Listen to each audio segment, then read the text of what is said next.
천천히 처음부터 끝까지 읽도록 하겠습니다. 함께 보도록 하겠습니다. 그 사람은 곧 나아서 자리를 걷어 가지고 걸어갔다. 그 날은 안식일이었다. 그래서 유대 사람들은 병이 나은 사람에게 말하였다. 오늘은 안식일이니 자리를 들고 가는 것은 옳지 않소. 그 사람이 대답하였다. 나를 낫게 해주신 분이 나더러 내 자리를 걷어가지고 걸어가라고 하셨소. 유대 사람들이 물었다. 그대에게 자리를 걷어가지고 걸어가라고 말한 사람이 누구요? 그런데 병 나은 사람은 자기를 고쳐주신 분이 누구인지를 알지 못하였다. 거기에는 사람들이 많이 붐비었고 예수께서는 그곳을 빠져나가셨기 때문이다. 그 뒤에 예수께서 성전에서 그 사람을 만나서 말씀하셨다. 보아라, 내가 말끔히 나았다. 다시는 죄를 짓지 말아라. 그리하여 더 나쁜 일이 너에게 생기지 않도록 하여라. 그 사람은 가서 자기를 낫게 하여 주신 분이 예수라고 유대 사람들에게 말하였다. 그 일로 유대 사람들은 예수께서 안식일에 그러한 일을 하신다고 해서 그를 박해하였다. 그러나 예수께서는 그들에게 말씀하셨다. 내 아버지께서 이제까지 일하고 계시니 나도 일한다. 유대 사람들은 이 말씀 때문에 더욱더 예수를 죽이려고 하였다. 그것은 예수께서 안식일을 범하셨을 뿐만 아니라 하나님을 자기 아버지라고 불러서 자기를 하나님과 동등한 위치에 놓으셨기 때문이다. 아멘. 오늘은 요한복음 5장의 말씀을 가지고 우리의 안식 예수 그리스도, 우리의 안식 예수 그리스도라고 하는 제목으로 함께 하나님 말씀을 나누도록 하겠습니다. 38년 된 병자를 고치신 예수님께서는 유대인들로부터 박해를 받으십니다. 근데 오늘 본문을 읽어보면 그 박해를 받으시는 이유를 잘 설명해 주고 계시죠. 그 박해의 이유는 두 가지입니다. 하나는 병자를 고치신 날이 안식일이었기 때문이고, 또 하나는 예수님께서 이런 말씀을 하셨기 때문이에요. 내 아버지께서 이제까지 일하고 계시니 나도 일한다. 물론 이 말이 예수님께서 당신과 하나님을 동등한 분으로 말했기 때문에 유대인들이 예수님을 박해한 것도 사실이지만, 여기서 오늘 우리가 함께 주목하려고 하는 것은 예수님의 이 말씀 가운데 내 아버지께서 이제까지 일하고 계시니 나도 일한다 라고 해서 이제까지라고 하는 표현입니다. 여기서 이제까지라고 하는 것은 안식일을 말하는 것이죠. 그래서 즉 예수님이 박해를 받으시는 이유는 하나의 공통점을 갖고 있는데, 그것은 율법이 정하는 안식일의 규정을 어기셨다고 하는 거예요. 안식일에 병자를 고쳤고, 또 안식일에 아무리 하나님과 예수님이 동등한 분이라고 말하는 것이 문제이긴 하지만 그 시작점이 바로 안식일을 어겼다고 하는 것에서 시작되었기 때문에 오늘은 그 부분에 좀 주목해서 하나님의 말씀을 보려고 합니다. 요한복음 4장에서 예수님은 당신의 양식은 나를 보내신 분의 뜻을 행하라고 이야기를 했어요. 나를 보내신 분의 뜻을 행하고 그분의 일을 이루는 것, 그것이 곧 예수님의 양식이라고 말씀하셨죠. 예수님이 먹고 마시는 양식이 우리가 생각하는 양식과 이렇게 달랐습니다. 그것처럼 예수님의 안식 역시 율법과 유대인들이 말하는 안식과 다른 안식임에 틀림없는 것이죠. 예수님의 양식, 그분이 먹고 마시는 그분의 양식과 그분이 쉬시는 그분의 안식은 하나님과 연관이 되어 있습니다. 그분의 먹고 마심 그리고 그분의 쉼은 하나님과 관련이 있어요. 율법이 규정하고 있는 규율로서의 안식이 아니라 하나님과의 관계 속에서의 안식이 예수님의 안식입니다. 그러기에 예수 그리스도를 나의 구주로 영접하고 있는 성도의 안식 역시 예수님의 안식과 닮아야 하는 것이죠. 그런데 요한복음에서 우리가 지금까지 만났던 수많은 사람들은 모두들 안식이 없었던 사람들이에요. 안식을 위해 노력했고 또한 잠깐 안식을 또 가져보기도 했지만 결국은 안식하지 못했던 사람들이 바로 우리가 요한복음에서 지금껏 만났던 사람들입니다. 유대인의 지도자인 니고데모는 그 높은 종교적인 위치 또한 사회적인 지위 속에서도 안식할 수 없었던 사람이었어요.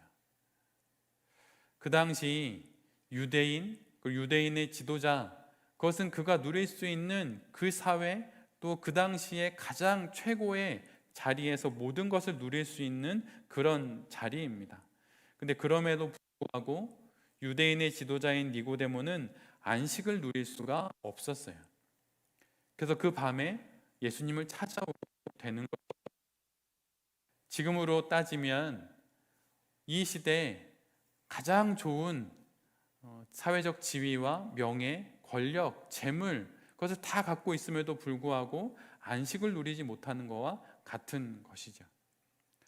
우리가 지금 안식을 누리지 못하는 이유가 혹시 내게 돈이 없기 때문일까요? 아니면 내가 건강하지 못하기 때문일까요? 아니면 내게 권력이 없고 아니면 내게 높은 사회적 지위가 없기 때문일까요? 만약 여러분 그렇게 생각하신다면 니고데모를 한번 묵상해 보십시오. 니고데모는 결코 안식할 수 없었어요. 그래서 예수님을 그 밤에 찾아왔던 것이죠. 그 다음에 우리가 만났던 사람은 수가성의 여인이었습니다. 그 당시 남편으로 대표되는 가장 안전한 삶의 터전을 제 아무리 한 개, 두 개, 아니 바꿔가면서 가진다 하더라도 그 여인은 안식할 수 없었어요. 그리고 38의 병이 낫기를 바라며 인내심을 갖고 기다리고 또 기다려도 결코 안식을 얻지 못했던 이가 지난 설교에서 우리가 만났던 38년 된 병자입니다. 그리고 이후로 우리가 요한복음에서 만나게 될 이들 역시 모두들 안식을 누리지 못하는 사람들, 그러나 안식을 사람입니다. 이들 모두는 결국 예수님을 만남으로 비로소 안식을 누리게 돼요. 사회적 지위로도 율법을 지키는 것으로도 삶의 안정을 위한 수단을 제 아무리 갖는 것으로도 그리고 더 나은 삶을 위한 기회를 주는 곳에 평생을 걸고 내기하듯이 그렇게 그곳에 머무는 것으로도 누릴 수 없었던 안식을 예수님을 만남으로 인해서 그들 모두는 누리게 됩니다. 사실 그리스도인들에게 있어서 누가 무엇을 물어볼 때 반드시 대답하고 또 바로 대답할 수 있어야 하는 것은 무엇이냐면 바로 신앙이 무엇인가라고 하는 질문이에요. 어느 누군가가 당신이 믿고 있는 그 그리스도를 향한 그 신앙, 그것이 무엇입니까? 이렇게 물어볼 때 그것에 대해서 답할 수 있는 한두 가지 답은 모두 가지고 있어야 합니다. 그런데 오늘 본문을 갖고 신앙이 무엇인지 정의해 본다면 신앙이란 삶의 모든 참된 것들은 모두 하나님께 있음을 아는 자로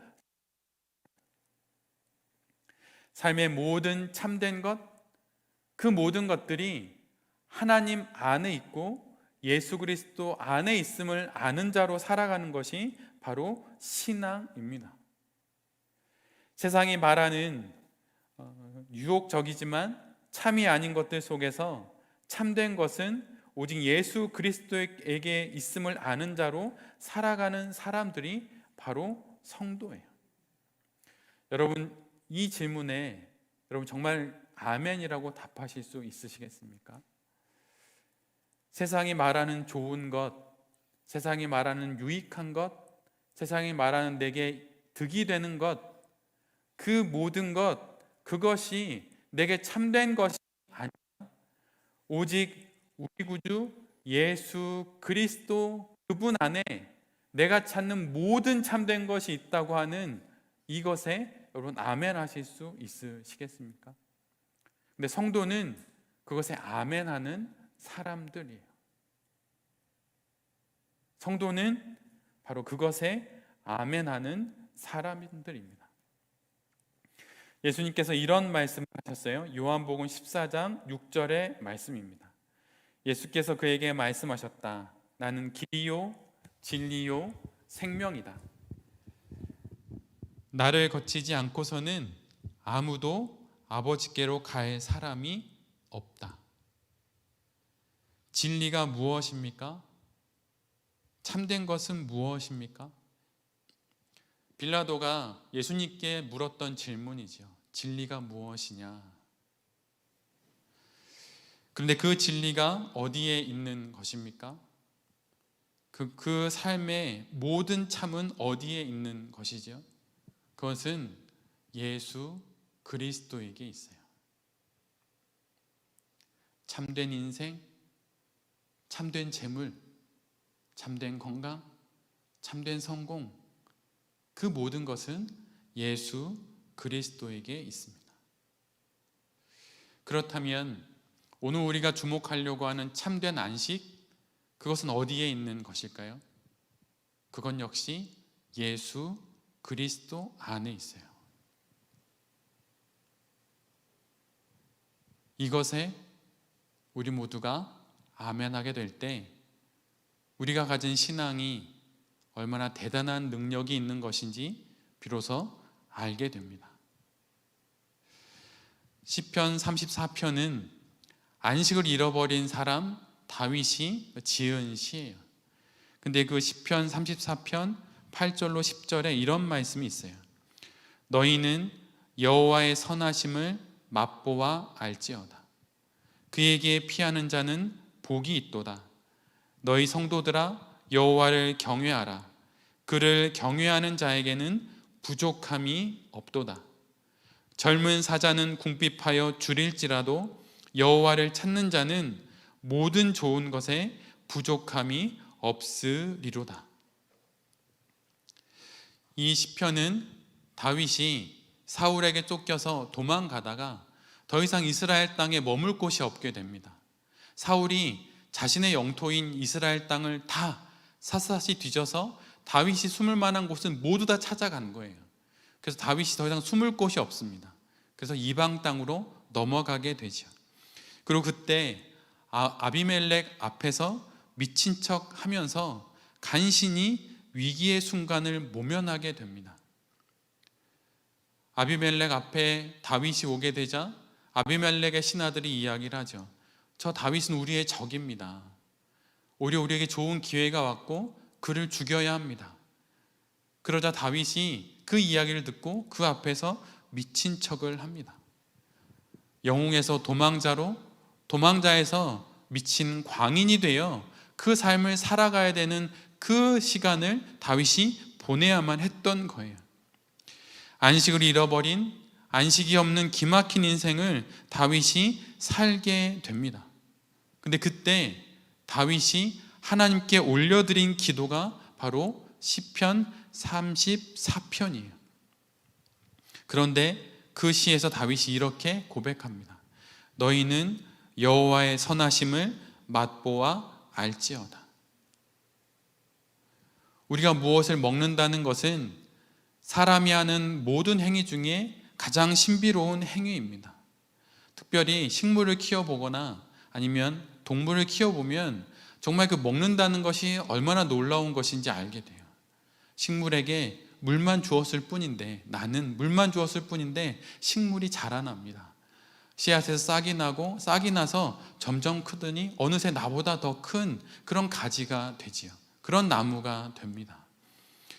아이들 키우다 보면 정말 신비로운 건 아이들에게 이유식을 먹이고 밥을 먹이고 그렇게 밥을 주었을 뿐인데 아이들이 점점 크더니 몸무게가 늘고 어느새 저 어른보다 부모보다 더욱더 몸집이 커진 아이가 되죠. 그렇게 성장하게 됩니다. 정말 먹는다는 행위는 참으로 신비로운 거예요. 몸 밖에 있는 것을 내 몸 안으로 받아들이는 그 과정을 통해서만이 경험할 수 있는 아주 신비로운 그런 경험입니다. 그런데 다윗은 하나님의 선하심을 먹으라고 말하지 않아요. 그것도 좀 더 깊게 하나님의 그 선하심을 맛보라고 이야기합니다. 먹는다는 것은 그저 나의 건강을 위해서, 육신을 위해서 그냥 식욕을 채우기 위해서 먹는 것에 지나지 않지만, 본능을 따르는 행위에 지나지 않지만, 맛본다고 하는 것은 더 깊은 의미가 있습니다. 음미한다는 것이죠. 의미를 찾기 위한 그 음미의 시간을 갖는 것이 바로 맛본다고 하는 거예요. 기다림 속에서 내 입에 들어온 그 음식을 음미하고 또 깊게 맛보는 거죠. 그 소요되는 시간 속에서 더 깊은 곳으로 나아가는 과정이 바로 맛보는 것입니다. 근데 지금 다윗은 그렇게 모든 안식을 잃어버린 그 상황 속에서 하나님의 선하심을 맛보고 있다고 말하고 있어요. 사실 지금 다윗은 그의 인생 중에 가장 쓴맛을 보는 상황입니다. 쓰디쓴 그 인생의 맛을 보고 있는 중인데, 그는 그 가운데서 하나님의 선하심을 맛보고 있다고 말하고 있어요.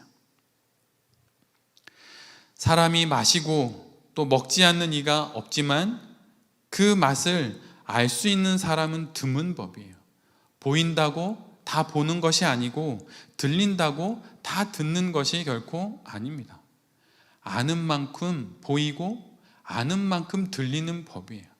아무리 그럴듯한 미술 작품이 있어도 미술에 대한 지식이 있어야, 알미 있어야 그것을 비로소 보게 되는 거예요.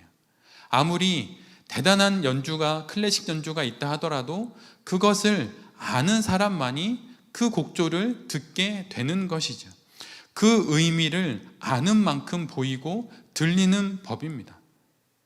모두들 생명이기에 저마다 생존을 위해 먹고 마시지만 정작 그 맛을 제대로 아는 이는 드문 법이죠. 그런데 다윗은 그 쓰디쓴 인생의 시간 속에서 하나님의 선하심을 맛보고 있다고 이야기해요. 우리가 우리의 인생 속에서 누리게 되는 안식 역시 마찬가지입니다. 쉰다고, 안식한다고 다 같은 안식이 결코 아니에요. 피곤하기에 쉬고, 생존하기 위해 쉬고, 또한 안식하고 싶기에 쉼을 찾고 누리지만 온전한 안식을 맛보는 이들은 생각보다 많지 않아요.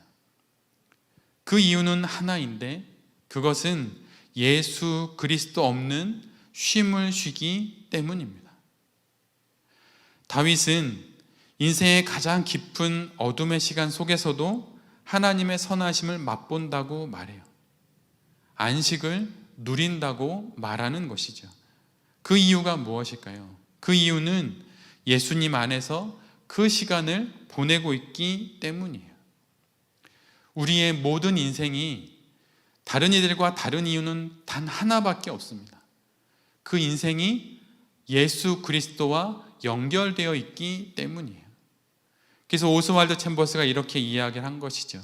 인생은 구속, 그것을 떠나서는 아무런 가치가 없다라고 오스왈드 챔버스가 이야기한 것이 바로 그 이유예요. 예수 그리스도와 연결되지 않을 때 내가 아무리 많은 것을 누리고 많은 것을 소유하고 아무리 높은 곳에 있다 하더라도 그것은 아무것도 아닌 것입니다. 반면에 예수 그리스도와 연결되어 있고 예수 그리스도와 함께 그분의 손에 의해서 구속되어 있다면 우리는 그 모든 상황 가운데서도 안식을 누리게 되는 것이죠. 그 어떤 인생도 예수 그리스도의 구속, 하나님의 붙잡으심을 떠나서는 아무런 의미를 갖지 못해요. 그 어떤 의미도 갖지 못합니다. 그리고 이 구속에 붙들린 인생이 비로소 안식을 누리는 인생이 되는 거예요.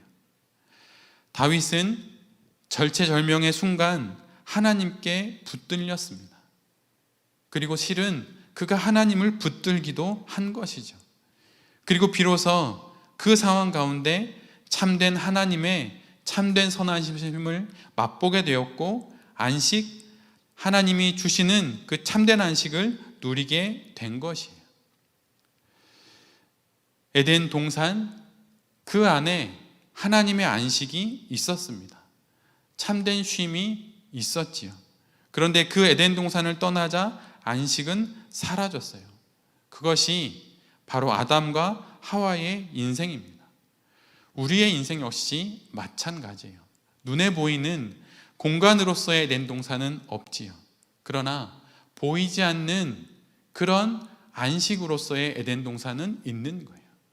그것이 바로 하나님 안입니다. 하나님 안에 바로 우리의 안식이 있는 거예요. 인생의 최우선적 목표는 다른 것이 아닙니다. 돈도 아니고 성공도 아니고 건강도 아니고 기쁨도 결코 아니에요. 만약 그것이 정말 최우선의 목적이라면 우리의 죽음 이후에도 그것이 우리의 손에 붙들려야 하지 않겠습니까? 그런데 그것은 죽음 앞에서 그냥 종이에 지나지 않아요. 불타버리는 그냥 그런 한낱 종이에 지나지 않습니다. 그러면 우리 인생의 최우선의 목적은 무엇일까요? 그것은 하나님 안에 거하는 거예요. 그리고 그것이 곧 안식입니다. 우리에게 안식이 없는 이유는 우리가 돈이 없기 때문이 아니고 우리가 건강이 없기 때문이 아니고 그 어떤 내가 원하는 것이 없기 때문이 결코 아니에요. 우리가 하나님 안에 거하지 않기에 우리가 안식이 없는 것입니다. 그리고 그렇게 하나님 안에 거할 때, 그렇게 하나님이 주시는 그 안식 안에 거할 때 우리에게 필요한 것들에 대해서 분별할 수 있는 분별력이 생기는 거예요. 내가 이루어야 하는 어떤 목표, 내가 도달해야 되는 어떤 성공의 지점들, 내가 누려야 되는 그 평안의 모든 것들, 그런 것들에 대한 분별이 우리 주 예수 그리스도 안에서 누리는 안식을 통해서 분별이 되는 것입니다. 하나님 안에서의 참된 안식을 누리지 못하며 갖는 모든 기쁨은 끝없는 결핍을 낳을 뿐이에요. 채워지지 않는 갈증을 낳게 된 뿐입니다. 수가성 여인에게 하신 말씀처럼 다시는 목마르지 않는 샘물, 그 안식은 오직 우리 구주 예수 그리스도 안에 있어요. 그리고 그 안식을 누리는 사람에게는 자유가 있습니다. 여러분은 왜 예수님을 믿으십니까? 우리가 예수님을 믿는 이유는 안식하기 위함이고 또한 그 안식을 통해서 자유하기 위함이에요. 자유란 그 한자처럼 내 스스로부터 말미암는 것이죠. 내 뜻대로 하는 거예요. 내가 하고 싶은 대로 하는 것, 그것이 자유이죠. 그런데 여러분, 참된 자유는 그것이 아닙니다. 참된 자유는 하나님으로부터 시작되는 것, 그것이 참된 자유예요. 하나님께서 이렇게 말씀하십니다. 나는 스스로 있는 자이니라. 이 말씀의 뜻이 무엇일까요? 그것은 나는 내 스스로 말미암아 나는 내가 원하는 모든 것을 한다는 거예요. 달리 말하면 하나님이 이렇게 말씀하시는 거죠. 자유, 바로 내가 그 자체다라고 말씀하시는 거예요. 스스로 말미암은 분, 스스로 자유하신 분, 그 유일한 분이 바로 하나님, 바로 그분입니다. 그리고 그 하나님 안에 우리의 자유가 있고 그 하나님 안에 우리의 안식이 있는 거예요. 성경 속에 최초의 거룩은 사람도 아니고 사물도 아닙니다. 성경 속의 최초의 거룩은 시간이었어요. 그것은 바로 무엇이었냐면 안식이 선포되는 바로 그 날 안식일이었어요.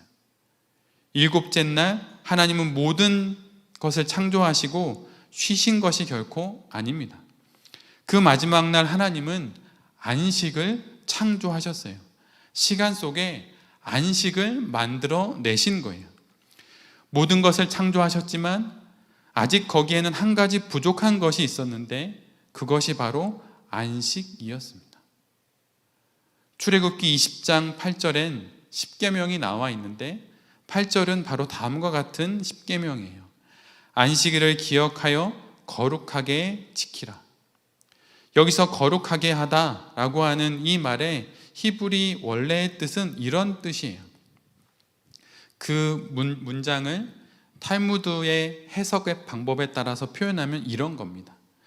거룩하게 해라 라고 하는 말의 뜻은 한 여인을 거룩하게 구별하라는 뜻이에요.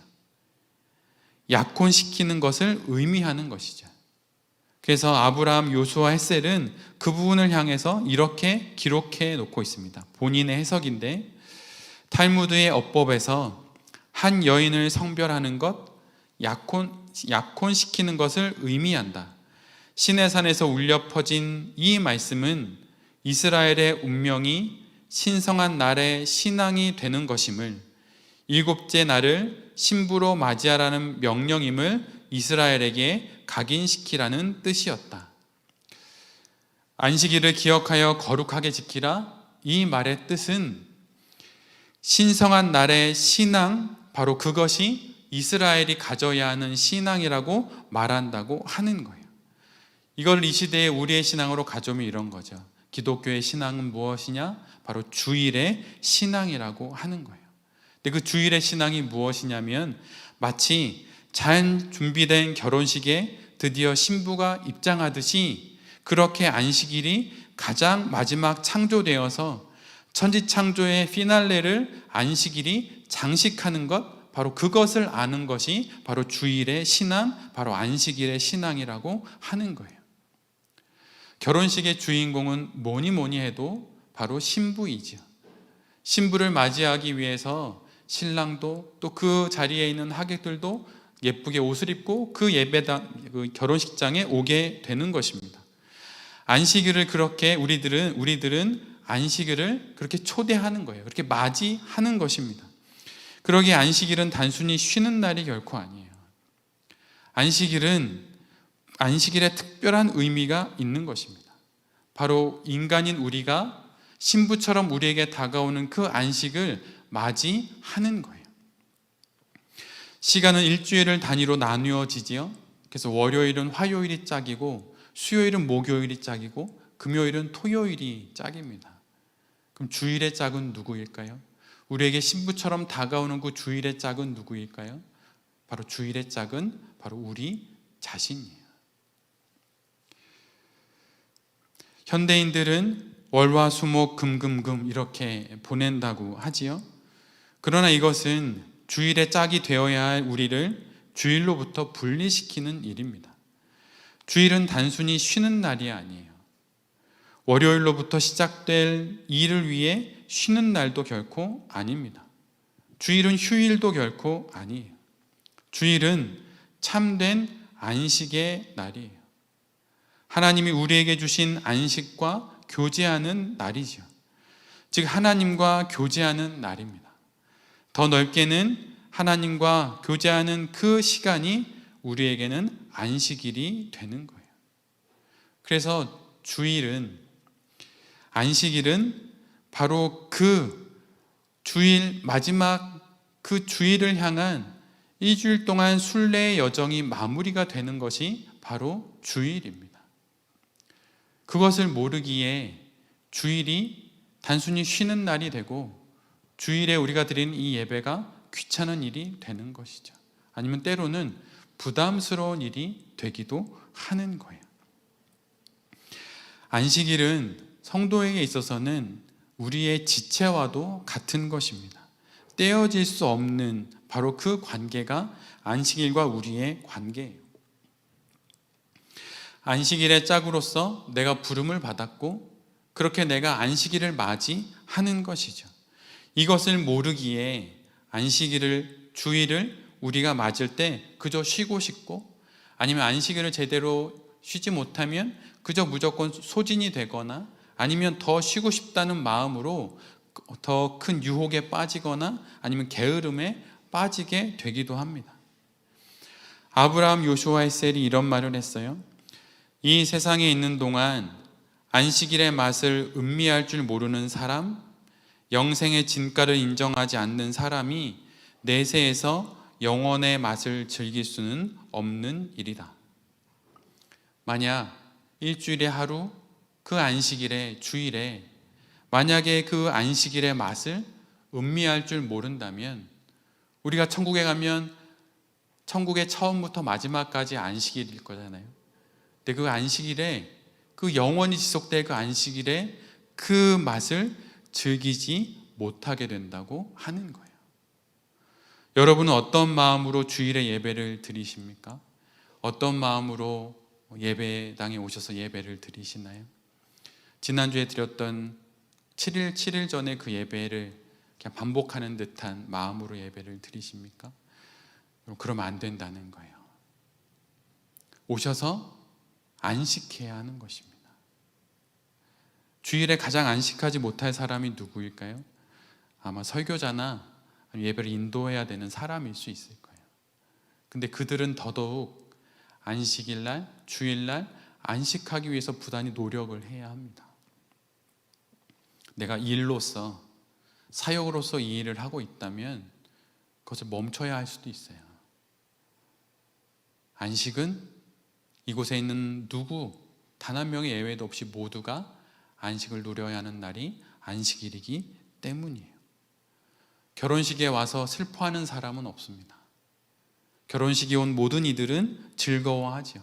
그래서 안식일은 즐거워야 하는 거예요. 안식일은 공부하는 날이 아닙니다. 주일은 공부하는 날이 아니에요. 지식이 필요 없는 것은 아니지만 더 중요한 것은 내 앞에 지금 내게 안식을 주기 위해 와 계신 예수 그리스도를 마주하는 것이 더 필요한 일들이에요. 만나지 못하니 지루한 것이죠. 지식으로만, 현란한 많은 지식의 나열로만 전해지는 것 같으니, 공부 같으니 그것이 지겨운 거예요. 알지 못할 언어들을 내뱉으니 그게 어떻게 즐거울 수 있겠어요? 제가 외국에서 잠깐 공부할 때도 알지 못할 말을 할 때 공부가 아니라 견뎌내는 시간이 되더라고요. 그 언어를 듣지 못하기 때문입니다. 근데 주일의 언어는 안식이에요. 와서 쉬라. 우리 주 예수 그리스도 안에 와서 쉬라. 그것이 바로 주일의 언어입니다. 신부를 맞이하며 기뻐하는 신랑처럼, 신부를 보고 박수를 치고 환호하는 하객들처럼 그렇게 기뻐하는 것이 바로 주일이에요. 성도에게 있어서 주일은 토요일 저녁부터 실은 시작됩니다. 유대인들의 삶을 보면 그들의 날짜는 저녁부터 시작이잖아요. 근데 일리가 있어요. 우리의 주일의 시작은 토요일 저녁부터의 시작입니다. 그래서 사실 제가 전도사님에게도 몇 번 말씀드릴 때 토요일 저녁을 잘 보내십시오 이렇게 권면드리기도 했어요. 저에게도 하는 이야기입니다. 물론 이 말에서 가장 자유롭지 못한 게 사실은 저예요. 설교를 준비하느라 피곤한 마음으로 토요일 저녁을 보내고 주일 새벽을 맞이합니다. 사실 그러나 그 이전에 끝내고 더 충분한 영혼의 호흡으로 기도하면서 토요일 저녁부터 주일을 또 맞이해야 되겠죠. 기도하면서 말이죠. 근데 모든 성도들의 토요일 저녁도 마찬가지입니다. 토요일 저녁엔 다른 저녁의 시간을 보내야 하는 거예요. 결혼식 전날 밤과 같은 참된 안식을 맞이하는 저녁이 되어야 하는 것이죠. 그런 마음으로 주일을 맞고 그런 마음으로 주일의 저녁을 닫을 때 그런 마음으로 새로운 한 주의 순례 여정인 월요일을 시작할 수 있게 되는 것입니다. 그 월요병도 없게 되는 거죠. 신앙의 성숙은 어떤 지적인 신학을 많이 알거나 어느 누구도 경험하지 못했던 신비의 경험들을 많이 하는 것이 신앙의 성숙이 아닙니다. 신앙의 성숙은 안식의 성숙이에요. 하나님을 만나서 누렸던 그 안식이 많은 사람, 그래서 하나님 앞에서 안식을 많이 누려서 사람들 앞에서마저도 편안한 사람, 그것이 바로 신앙의 성숙입니다. 그리고 그 성숙되어져 가는 신앙의 절정이 바로 주일에 가장 빛나게 되는 거예요. 출애굽기 20장 9절에는 이런 말씀이 있어요. 너희는 엿새 동안 모든 일을 힘써 하여라. 그런데 생각해 보면 엿새 동안 6일 만에 그것도 내게 주어진 모든 일을 힘써서 다 마칠 만한 사람이 이 세상에 누가 있겠습니까? 전 내일 아침에 또 설교를 해야 돼요. 어떻게 6일 만에 모든 걸 마치고 주일날 편안하게 쉴 수 있겠어요? 근데 여러분, 이 말의 뜻은 사실 다른 뜻이에요. 우리는 6일 동안 아무리 일을 해도 다 완성하지 못한 채로 머물게 됩니다. 그렇게 마치게 돼요. 그래서 오늘 하지 못한 일은 내일 해야 할 첫 번째 일이 되죠. 직장생활 해보면 더욱 그렇습니다. 오늘 저녁에 저녁밥을 먹고 나면 내일 아침 회의부터 해야 될 일들을 막 생각하게 되죠. 그런데 안식일에는 지난 6일 동안 해왔던 나의 모든 일이 완성되었다는 듯이 안식하라는 것이 바로 앞에 말씀드린 그 말의 의미예요. 너희는 엿새 동안 모든 일을 힘써 하여라. 이 말이 모든 걸 완성해라 이런 뜻이 아니에요. 그 말 뜻이 아니라 지난 6일 동안 해왔던 나의 모든 일들이 비록 나는 여기서 손을 놓게 되지만 주님께서 이 안식하는 이날 다 완성해 주시리라는 것을 믿고 그 생각으로 마무리 짓는 것입니다. 그래서 일에 대해서는 생각조차 하지 말라는 거예요. 그래야 안식할 수 있는 것입니다. 근데 여러분, 이게 가능할까요? 일에 대해서는 생각조차 하지 말라. 저조차도 내일 아침에 해야 될 설교를 생각하고 있는데 말이죠. 근데 이 말씀은 우리가 익히 잘 알고 있는 이 말씀을 기억함으로 우리는 뭐 다시 한번 마음에 새겨야 하는 거예요. 마태복음 6장 34절입니다. 그러므로 내일 일을 걱정하지 말아라. 내일 걱정은 내일이 맡아서 할 것이다. 한날의 괴로움은 그날에 겪는 것으로 족하다. 주일이 부담스러운 시간이 되거나 주일에 예배가 드려도 되고 안 드려도 되는 그런 선택의 시간이 아니라 참된 안식을 누리는 시간이 됨을 아는 우리 모두가 되기를 빕니다. 그럴 때 나는 완성하지 못했지만, 나는 마치지 못했지만 내가 손을 놓는 그 순간 하나님께서 이것을 이어받으셔서 완성해 주실 거라는 거 하는 그 믿음으로 마침내 우리가 이 주일날 안식할 수 있게 되는 것이죠. 신앙생활은 많은 신앙적 지식을 쌓는 것이 결코 목표가 아닙니다. 신비한 방언의 기도를 하고 통변의 은사를 갖고 하는 것이 우리 신앙의 목표가 결코 아니에요. 신앙생활의 목표는 거룩한 순간을 마주하는 거예요. 그럴 때 우리는 비로소 신앙이 뭔지 알아가요. 아, 이게 신앙이구나. 아, 이게 안식이구나. 근데 그 거룩한 시간이 언제 우리에게 주어지는 것입니까? 바로 주일날 주어지는 거예요. 주일날만 주어진다는 의미는 아닙니다. 산을 오를 때 산기슭을 지나서 맨 마지막 산 봉우리에 오르게 되듯이 우리가 수없는 일주일의 시간들 속에서 하나님과 함께하는 그런 거룩한 시간을 보내게 되죠. 그런데 그 시간의 절정이 바로 주일, 바로 이날이라고 하는 거예요. 우리가 함께 드리는 이 예배의 이 모든 시간이 그 안식의 시간이 되기를 간절히 빕니다. 그리고 그 안식이 바로 우리 구주 예수 그리스도 안에 있음을 기억하고 살아가는 그런 우리 모두가 되기를 간절히 빕니다. 그래서 주일을 가장 기쁘게 맞이하는 그 한 사람이 되고, 또한 월요일부터 시작되는 나의 삶의 그 터전에서조차도 안식을 누리며 살아가는 여기 계신 모든 성도님들과 이 말씀을 전하는 제 자신이 될 수 있기를 간절히 기도드립니다. 아멘.